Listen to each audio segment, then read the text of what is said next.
Hi friends, మీ స్రవంతిని. Welcome back to my channel Sravanthi Narla cooking recipes. ఈరోజు నోరూరించే మసాలా పాస్తాని ఇంట్లోనే ఈజీగా ప్రిపేర్ చేసుకోవచ్చు.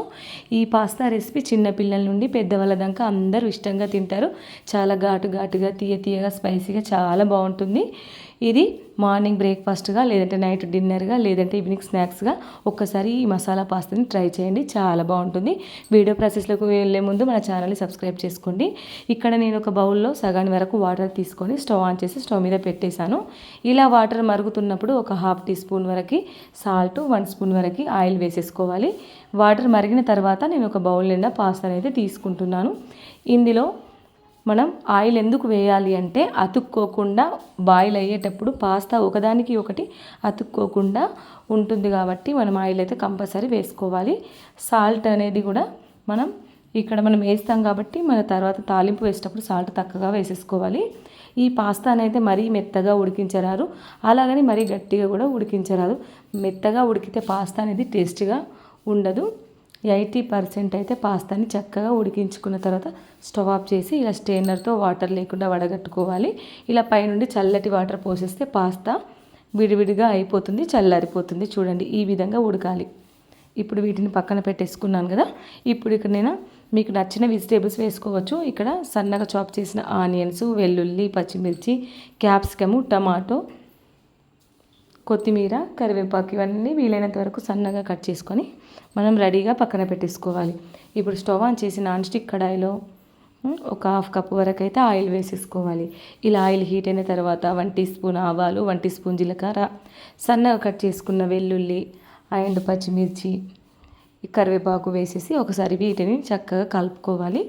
ఈ వెల్లుల్లి, పచ్చిమిర్చి చక్కగా ఫ్రై అయిపోవాలి. ఇలా ఫ్రై అయిపోయిన తర్వాత ఇలా సన్నగా కట్ చేసిన క్యాప్సికము, ఆనియన్స్ కూడా వేసేసి ఈ క్యాప్సికమ్, ఆనియన్స్ కూడా ఆయిల్ దగ్గర పడేంత వరకు చక్కగా కలుపుకోవాలి. ఆనియన్స్ కొంచెం ఆయిల్లో మగ్గేంత వరకు కలుపుకున్న తర్వాత ఇప్పుడు ఇందులో సన్నగా కట్ చేసిన టమాటా ముక్కలు కూడా వేసేసుకోవాలి. మీకు ఇష్టం ఉంటే క్యారెట్ కూడా వేసుకోవచ్చు. ఇప్పుడు నేను నా దగ్గర అవైలబుల్ ఉన్న వెజిటేబుల్స్ తోటి మీకు చేసి చూపిస్తున్నాను. ఈ టమాటాలు కూడా మొత్తం ఆయిల్లో పూర్తిగా దగ్గర పడేంత వరకు ఇలా చక్కగా కలుపుకోవాలి. చూడండి, టమాటాలన్నీ మెత్తబడిన తర్వాత ఇప్పుడు ఇక్కడ 1 టీ స్పూన్ సాల్ట్ వేసేసుకోవాలి. ఎక్కువగా వేసుకోవద్దు, ఎందుకంటే మనం పాస్తా ఉడికించినప్పుడు సాల్ట్ వేసాం కాబట్టి. అలాగే చిల్లీ పౌడర్ వేసేసుకోవాలి. 1 టీ స్పూన్ ధనియా పౌడర్ వేసేసుకోవాలి. 1 టీ స్పూన్ గరం మసాలా వేసేసుకోవాలి. ఒక ½ టీ స్పూన్ మిరియాల పొడి వేసేసుకొని వీటిని చక్కగా కలుపుకోవాలి. ఈ మసాలా అంతా ముక్కలకు పట్టే విధంగా మనం చక్కగా కలుపుకోవాలి. చూడండి, ముక్కలన్నీ వీలైనంత వరకు మెత్తగా ఉడికిపోవాలి.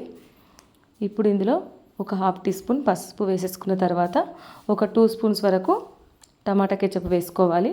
ఒక 1 స్పూన్ వరకు రెడ్ చిల్లీ సాస్ వేసేసుకోవాలి. ఇలా సాసులు వేసేసుకొని చక్కగా ఈ సాస్ అంతా ముక్కలకు పట్టే విధంగా కలుపుకోవాలి. మీ దగ్గర రెడ్ చిల్లీ సాస్ లేకపోతే మీరు కారంని డబల్ చేసేసుకొని కారానికి తగ్గట్టు మీరు స్పైసీకి తగ్గట్టు కొంచెం కారం ఎక్కువగా వేసుకోండి, సాసులు లేకపోతే.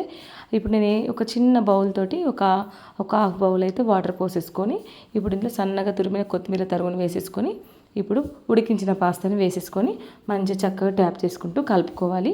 వాటర్ ఎందుకు పోసానంటే కొంచెం లిక్విడ్గా ఉంటుంది, గ్రేవీగా కాబట్టి. ఇలా పోసేసుకొని ఒక 5 నిమిషాల వరకు మంటని హై ఫ్లేమ్లో పెట్టేసి చక్కగా కలుపుకుంటే ఎంతో టేస్టీగా నోరూరించే మసాలా పాస్తా రెడీ. చాలా సింపుల్గా, చాలా టేస్టీగా ప్రిపేర్ చేసుకోవచ్చు. చాలా బాగుంటుంది. స్టవ్ ఆఫ్ చేసి వేడిగా ప్లేట్లోకి తీసుకొని తినడమే. మీరు తప్పకుండా ట్రై చేయండి. చాలా అంటే చాలా బాగుంటుంది. ఈ వీడియో మీ ఫ్రెండ్స్కి, మీ ఫ్యామిలీ మెంబర్స్కి, రిలేటివ్స్కి తప్పకుండా షేర్ చేయండి. అలాగే ఈ వీడియోకి లైక్ చేయండి, షేర్ చేయండి, కమెంట్ చేయండి.